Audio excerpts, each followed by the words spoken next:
ভারতের সাথে সম্পর্ক জোরদার করতে বাংলাদেশের সামরিক খাতে তেমন কোনো পরিবর্তন আনেনি শেখ হাসিনা সরকার, এমন অভিযোগ দীর্ঘদিনের।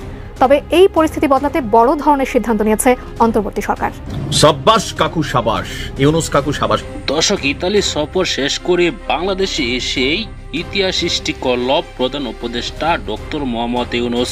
তিনি এবার ভারতের ঘুম হারাম করে দিয়েছেন। ভারতের নরেন্দ্র মোদী রীতিমতো কাঁপাকাঁপি শুরু করে দিয়েছে।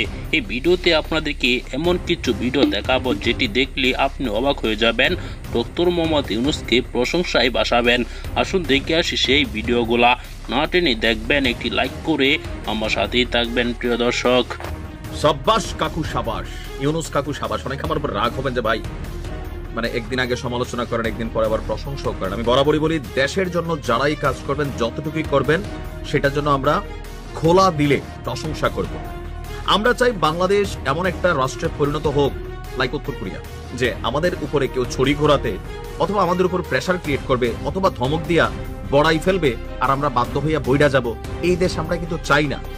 কোন সরকারি তার বাপের টাকায় রাষ্ট্র পরিচালনা করে না। রাষ্ট্রের জন্য যত কেনাকাটা এগুলো পাবলিকের টাকায় করে। তবে এই মুহূর্তে বাংলাদেশের জন্য আগামী দিনে যে সম্ভাবনাগুলো একটা দ্বার প্রান্তে চলে আসছে, সেটা হচ্ছে মিয়ানমার এবং ভারতের যে কোনো সময় যে কোনো হস্তক্ষেপ আমাদের উপর আসতে পারে। সেই হস্তক্ষেপকে সামলানোর জন্য বাংলাদেশ কতটা প্রস্তুত? যথেষ্ট অপ্রস্তুত, সামরিক দিক থেকে, ইকুইপমেন্টের দিক থেকে। বা ডক্টর মোহাম্মদ ইউনুস ক্ষমতা ছাড়ার আগে একটা কেয়ামত ঘটাই দিচ্ছেন। লাভ ইউ কাকা। অন্তত এই নিউজটা যখন আমরা পাইলাম, গতকালকে আমাদের উপদেষ্টা আসিফ মাহমুদ তিনি একটা পোস্ট করলেন। আশা করি এই কথাগুলো সত্য হবে, যদি না হয় পরে আমরা আবার তুলোধুনো করব। দেশের আকাশ প্রতিরক্ষাকে শক্তিশালী করতে এবং বিমান বাহিনীকে অত্যাধুনিক বাহিনীতে পরিণত করতে বড় পদক্ষেপে যাচ্ছে অন্তর্বর্তী সরকার। তো টার্গেট কি? ইতিমধ্যে আমরা জানি ভারত পাকিস্তান যুদ্ধে ভারতকে নাকানি চুবানি খাওয়ানো, ফ্রান্সের সেই রাফাল টাফালকে উড়াই দেওয়া, চীনের যে জে-10C নামক আপনার যুদ্ধ বিমান, সেটা বাংলাদেশ কিনতে যাচ্ছে 20টা। আমি তখনই বলছিলাম শুধু 20টাই তো হবে না, আরো দরকার। এবার আসেন, আরো সুসংবাদ আসছে। পরবর্তী ধাপে আমরা ইতালি থেকে 10টি ইউরোফাইটার টাইফুন যুদ্ধ বিমান, খুবই কার্যকরী যুদ্ধ বিমান ভাই। এগুলার যে গতি, এগুলার যে ধরেন অ্যাটাকিং পাওয়ার, বা শত্রুপক্ষের বিমানকে মাঝ আকাশে যেভাবে গোত্তা খাওয়াইতে পারে, টার্গেট করে যেভাবে নিজেকে সেভ করতে পারে, সো এটা আমার কাছে মনে হয় যে খুবই কার্যকর এই বিমানটা, যেটা হচ্ছে ইউরোফাইটার টাইফুন। নামটা থাকে না, টাইফুনের মধ্যে একটা ভাব আছে, কিন্তু বিমানটা আসলে ওই ভাবেরই। এমনকি পৃথিবীর উন্নত দেশগুলো আপনার অলরেডি এই ধরনের যুদ্ধ বিমান তাদের কালেকশনে রেখেছে। ভারতের কাছেও আছে, ইভেন মিয়ানমারের কাছেও আছে, আমাদের কাছে ছিল না। সুতরাং এবার আমাদের এই চ্যাপ্টারটা আরেকটু শক্তিশালী হলো। শুধু এখানেই শেষ না, এরপরে তুরস্ক থেকে আনা হচ্ছে T-129 attack helicopter. T-129 attack helicopter, তবে এইটার পরিমাণটা অনেক কম, আপনার 6টি। তা আমার মনে হয় যে এরকম আরো 6-এর জায়গা 60 হয়ে যাক না। আমাদের তো জায়গার অভাব নাই, টাকার অভাব। প্রবাসীদের কাছে আরেকবার হাত পাতেন, আমরা দিয়ে দিব। বিশ্বাস করেন, আমি চাই আমার সামরিক বাহিনী, সেনাবাহিনী, নৌবাহিনী, বিমান বাহিনী, আমাদের এই সেক্টরগুলো এনরিচ থাকতে হবে। আমরা কারোর সাথে যুদ্ধ চাই না, তবে কেউ যদি বাংলাদেশের উপর ছড়ি ঘুরাইতে আসে, তাদের মাথায় থাকতে হবে ঠিক আছে বাংলাদেশ 10টা খাবে, কিন্তু বাংলাদেশ একটা হলেও রিটার্ন করতে পারবে। এই জিনিসটা মাথায় থাকা জরুরি, যেটা উত্তর কোরিয়ার বেলা হয়। আপনি দেখেন মিয়ানমারকে ওইরকম ভাবে কেউ ঘাটতেছে না। কেন ঘাটতেছে না? তাদের দেশের মধ্যে গৃহযুদ্ধ লাগাইয়া পশ্চিমারা খেলতেছে, কিন্তু মিয়ানমারের বিরুদ্ধে কেউ অ্যাকশন নিচ্ছে না, উত্তর কোরিয়ার বিরুদ্ধে কেউ অ্যাকশন নিচ্ছে না। একটাই কারণ, মেশিন আছে। উত্তর কোরিয়া তো আরো ভয়ঙ্কর। তো সেই ক্ষেত্রে বাংলাদেশকে শক্তিশালী করতে, সার্বভৌমত্ব, নিরাপত্তা নিশ্চিত করতে যে কোনো পদক্ষেপ যেই সরকারি নেই, টাকা তো রাষ্ট্রের, ডক্টর ইউনুস নিজের পকেট থেকে দিবে না। বাট এই যে সিদ্ধান্তটা নিচ্ছে, এই সিদ্ধান্তগুলাই কেন আরো আগে নেওয়া হলো না? নাকি বাজেটে কুলায় না?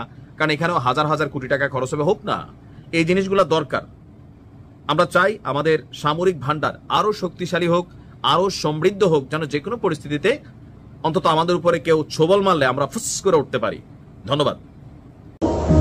হসপিটাল পর্যন্ত পৌঁছে দিলাম। আমি ভয় পাচ্ছিলাম যে কেউ আমাকে চিনে ফেলে কিনা, বিশেষ করে তৎকালীন সরকার পক্ষে কেউ আমাকে চিনে ফেলে কিনা। এই ভয়ে আমি গামছা দিয়ে মুখ ঢেকে বসেছিলাম। অনেকক্ষণ বসে থাকার পর যখন দেখলাম এক এক ঘন্টার স্টাফরা আসছে, তখন আমি যে গার্ডের সাথে কথা বলার চেষ্টা করলাম। তখন গার্ডরা আমাকে চিনতে পারে নাই, এই জন্য আমি ঢুকতে পারি নাই। তখন আমি আবার যে বসে থাকতাম মেইন গেট খোলার অপেক্ষায়, অথবা কেউ পরিষ্কার আসবে এই অপেক্ষায় প্রায় 1 ঘন্টা বসে থাকতাম।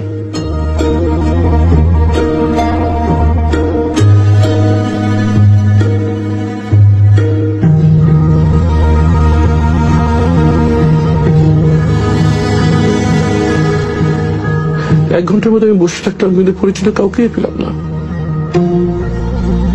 এরপর যখন রোগীদের আসা যাওয়ার জন্য প্রধান গেটটি খুলে দেওয়া হয়, তখন আমি ভিতরে চলে যাই।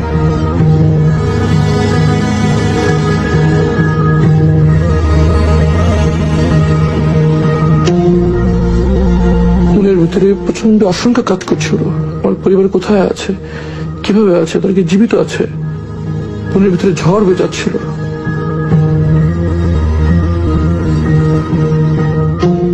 একটু পর ইবনে সিনার পিআর অফিসার আশরাফ সাহেব সেখানে আসেন। উনি আমাকে আমার রুমে নিয়ে যান, যদিও তিনি আমাকে তখন চিনতে পারেন নাই। আমি ওনার কাছে স্মার্টফোনটা নিয়েই আমি গুগলে যাই এবং আমার নাম সার্চ দিই। সার্চ দেওয়ার সাথে সাথে এই ছবিটা স্ক্রিনে ভেসে ওঠে। তখন আমি ঠিক আমার চেহারা কাছে ভেবে নেই, আমাকে দেখা যায় ওনাকে চিনেন কিনা। তখন সাথে সাথে ভাই আমাকে চিনতে পারে এবং খুব আবেগ আপ্লুত হয়ে পারেন আর কি। কথায় কথায় তার কাছ থেকে আমি প্রথম জানতে পারি যে 5ই আগস্ট শেখ হাসিনা পালিয়ে গিয়েছে। আমি তো বিশ্বাসই করতে পারছিলাম না, আমার কাছে স্বপ্নের মতো মনে হচ্ছিল।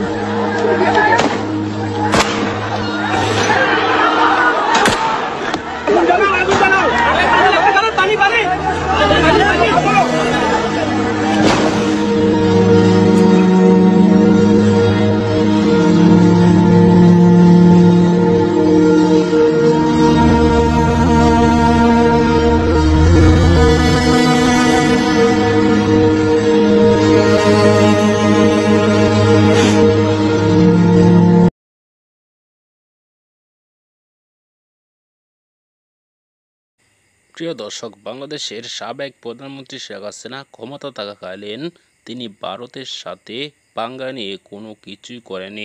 ভারত যা বলেছে তাই করেছে। ভারত বলেছে সামরিক শক্তির কোনো প্রয়োজন নেই।